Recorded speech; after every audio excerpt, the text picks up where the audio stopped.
ধনী হতে চাইলে ফজরের সুন্নতের পরে একটি আমল করুন, আল্লাহ তাআলা আপনাকে অল্প দিনের মধ্যেই ধনী বানায়া দিবেন। সুবহানাল্লাহ। ধনী কে না হতে চায়? অর্থ সম্পদওয়ালা, টাকাওয়ালা কে না হতে চায়?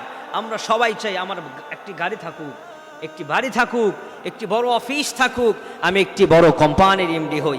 কে না চায়? সবাই কিন্তু আমরা চাই।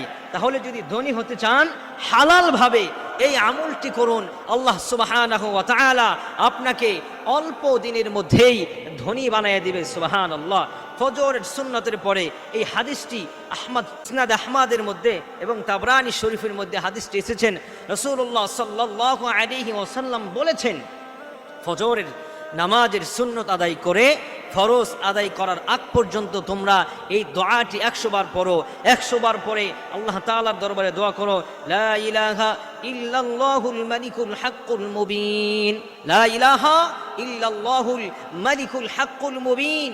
এই দোয়াটি 100 বার পরে আপনি আল্লাহর কাছে বলুন, আয় আল্লাহ, তুমি আমাকে উত্তম রিজিক দান করো, যে রিজিক দিয়ে আমি পবিত্রভাবে সমস্ত ইসলামের হুকুম আহকামগুলো পালন করতে পারবো, সেই রিজিক তুমি আমাকে দান করো। আল্লাহ সুবহানাহু ওয়া তাআলা আপনাকে অল্প দিনের মধ্যেই ধনী বানায়া দিবেন। সুবহানাল্লাহ।